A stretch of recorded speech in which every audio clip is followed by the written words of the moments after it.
lamun geus gila sesuai jeung aturan akhrijhu badunya min qalbika fa inilah ajma'u hubbi wa hubbad dunya fi qalbin wahid.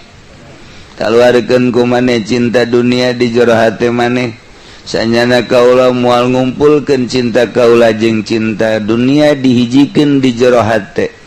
Mun ente cinta dunia berarti teu cinta Allah, mun ente cinta Allah berarti teu cinta dunia. Mulai kuari ngageser urang ti mimiti disederhanakeun pait. Eta teh pait nu mantak perjuangan eta leuwih tibatan perang lantaran ieu mah terus wates wangeuna datang ka maot maksud. Berjuang eta pait jasa lain lalagaan terus urang menghindar ti jelema, menghindar ti syahwat, menghindar ti lazat, menghindar.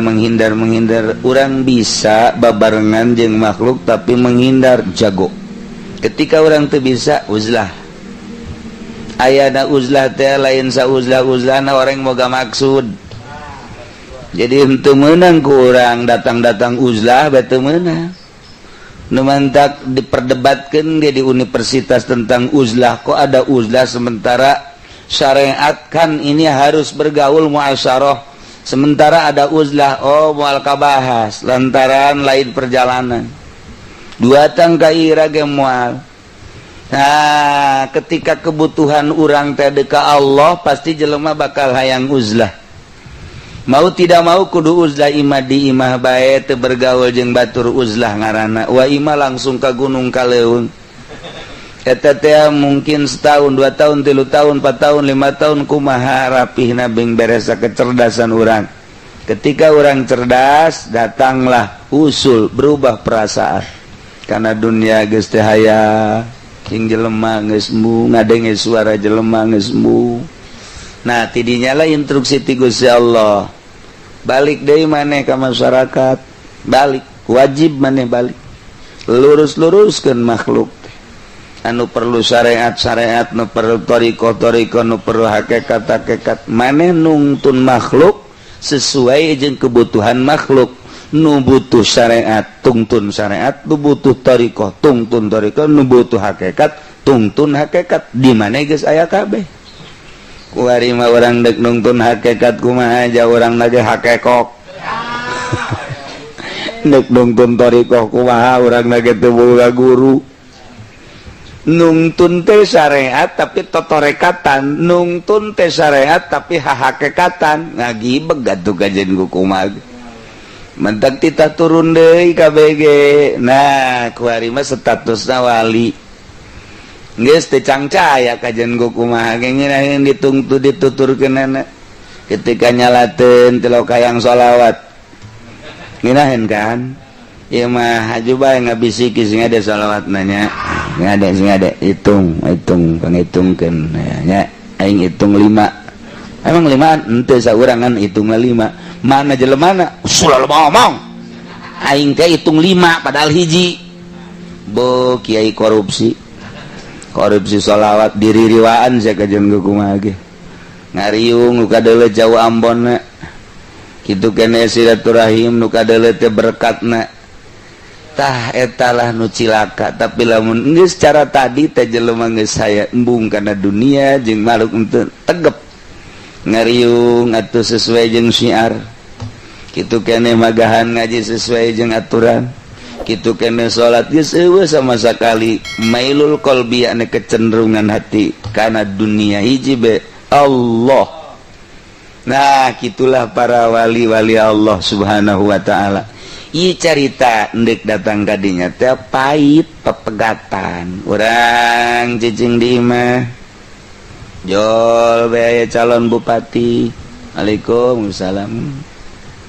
Ngobrol abdi aya kepentingan bade aya calon ngazam yang bade calon mohon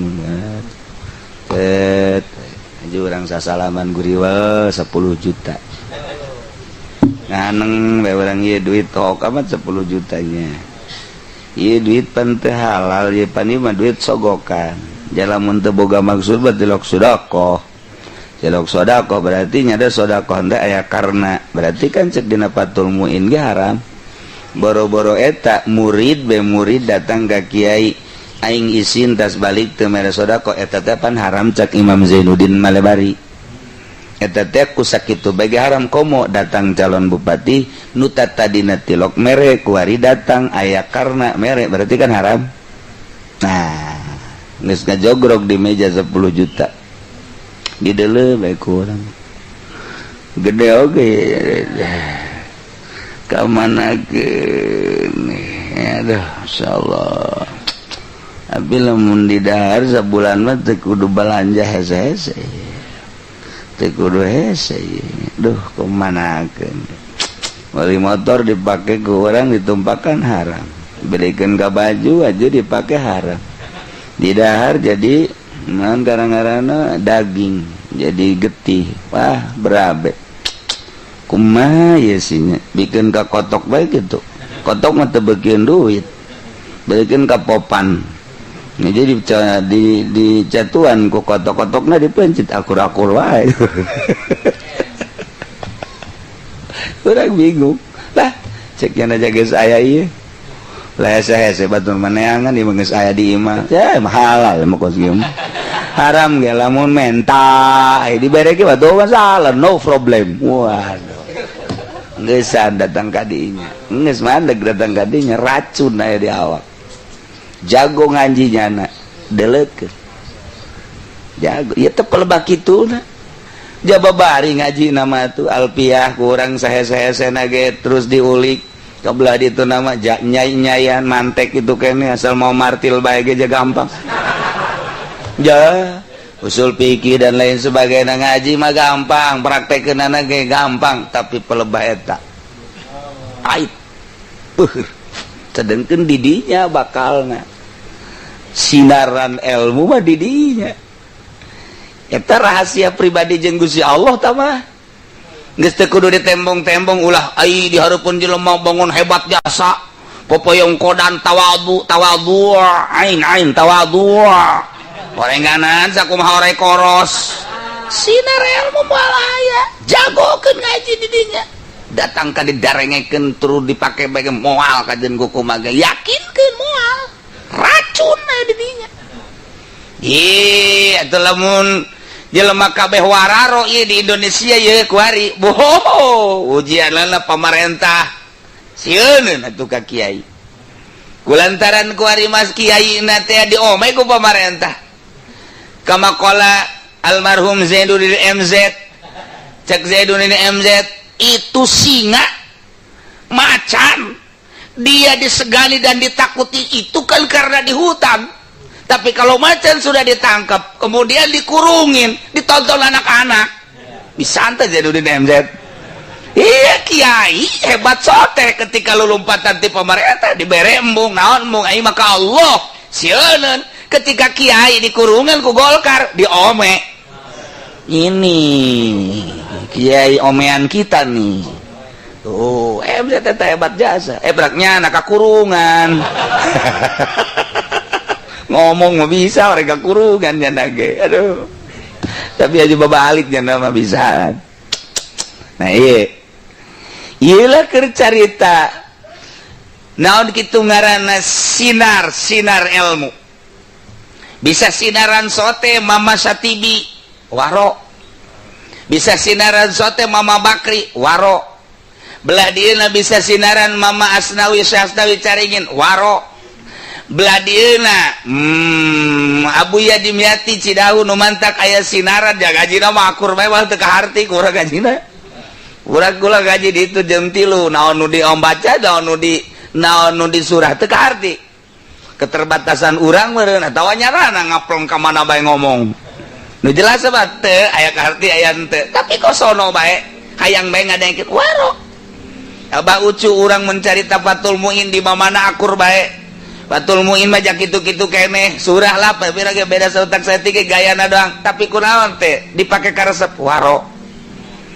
ngayangan lu polo nu bisa anjasa ambualaya sinar ilmu ketika aya racunan di awak moal aya nu ngadengekeun oh ti lurah legleg di camat rau di bupati waduh ada tak hitut-hitut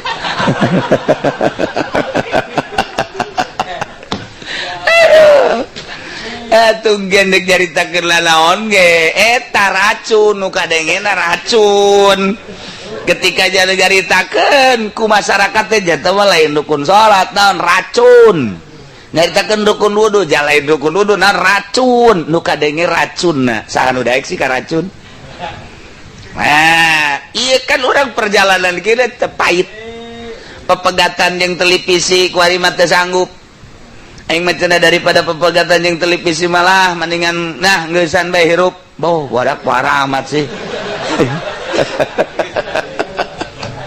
mukhalid jadi mukhalid di televisi pemikiran orang yang televisi mukhalid itu kayaknya apa dan lain sebagainya juara rauf pepegatan lalaunan setik trek kurang katitipan ku ilmu ieu ilmu Gusti dititipkeun ka urang wali alimil ukhra alamatun turo urang ngamun nyaritakeun kifatul azkiya isin wali alimil ukhra alamatun turo layat lubud dunya bi ilmi masaila ulah sok neangan dunia ku ilmu ku ari mah ilmu pake neangan dunia aduh Masya Allah lain ilmu lain alim akhirat teman karena alim dunia alim su karena ulama su asal ilmu dah dipakai dengan dunia ulama su geus bal beres maka jendakan iya perjalanan menuju ke Allah ieu mah ala kadar bae heula ala kadar singrai-singraikeun teg engke Allah nu mere rahasia eta Allah nu mere aya perasaan seperti kumaha di hati urang perasaan deket jeung Gusti Allah hese nyaritakeun kan deket jeung Gusti Allah lantaran lain di hareup lain di luhur lain di tukang deket deui apa Allah mah mukhalafah lil hawadis tapi perasaan urang deket eta nu hese urang menyaritakeun kita menyatu dengan Tuhan teu meunang lamun lain keur urang makom ta'allum mah sebab naon atupan urang mah makhluk Allah mah khaliq pan Allah mah mukhalafah lil hawadis eueuh deui bahasa kos ngabahasakeun zat jatuh meunang bahasa zat ka Gusti Allah pan aya zat batu teh kudu murakab atupan aya eueuh deui bahasa ieu mah keur carita berbelajar tetep bae zat Allah aya ngaran zat atupan kudu murakab kajen kumaha ge moal pati-pati disebut zat eta teh lamun teu murakab mah tina anasir-anasir ye tapi kan eta mah bahasa eueuh deui bahasa iwati zat nginjeum bahasa ieu ge sarua menyatu dengan Tuhan ieu teh nginjeum bahasa teu meunang disebut wahdatul wujud teu meunang wahdatul wujud teh nu hiji nu tunggal we ngan Allah tapi deuk kumaha ngabahasakeunana terjemahan perasaan batin. Nah akibat orang pepegatan jeung kaladatan jeung syahwat lalaunan eta teh bisa 1 tahun 2 tahun bari ditapakuran ku urang terus dihina-hina dunia teh unggal poe ku urang teh sia hina dunia teh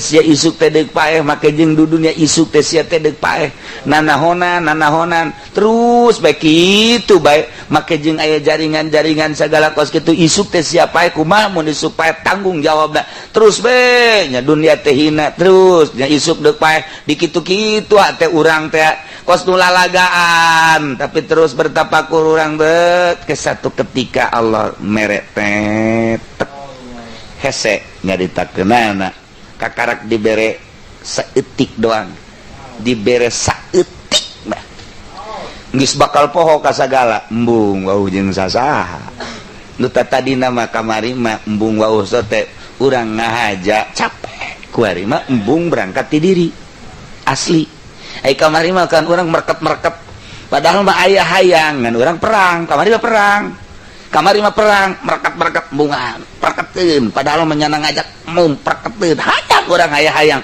bengarana urang perang jeung nafsu kuari mah berangkat di jati diri urang emang geus teu hayang kuari mah lain deui ta nu tadi mah urang teh kakarak ge urang suluk eta mah perang barang geus usul urang teh hayang nu mantak urang teh mimiti nama urang ka Allah kabelah itu nama engke kurang ku Allah belah dia nama urang ngadoa belah itu nama urang dibere mentak orang lamun ngagorokeun masih keneh ya Allah ya Allah ya Allah berarti eta teh makom suluk jauh keneh jeung Allah. Tapi lamun geus deket bembung nyebut ya Allah sebab naon perasaan diri aya Allah teh deuk naon ya Allahan urang gegeroan sote kanu eueuh jaed ka dieu eueuh lamun aya mah atuh deuk naon digero-gero jaed nang aya di hareup kitu keneh ka Allah urang Allahumma teh Allahna perasaan eueuh jauh ketika aya mah deuk naon Allahumma mentak wali bae tilok ngadoa embung aing ngadoa dititah ge embung ieu mau ngadoa ambal aya wanya mimiti sakieu urang lantaran panjang diturunkeun ka dieu sugan teh geus naik deui urang sugan teh turun deui geus loban atina pi dunia nambah deui bae deui ieu angel jasa ye bahkan ngancam di jero hate engke-engke deui mun nya nu ngadoa aing mandek balik panjang amat doa walaya wali nu panjang wajah ngadoa moal isin doa teh menta.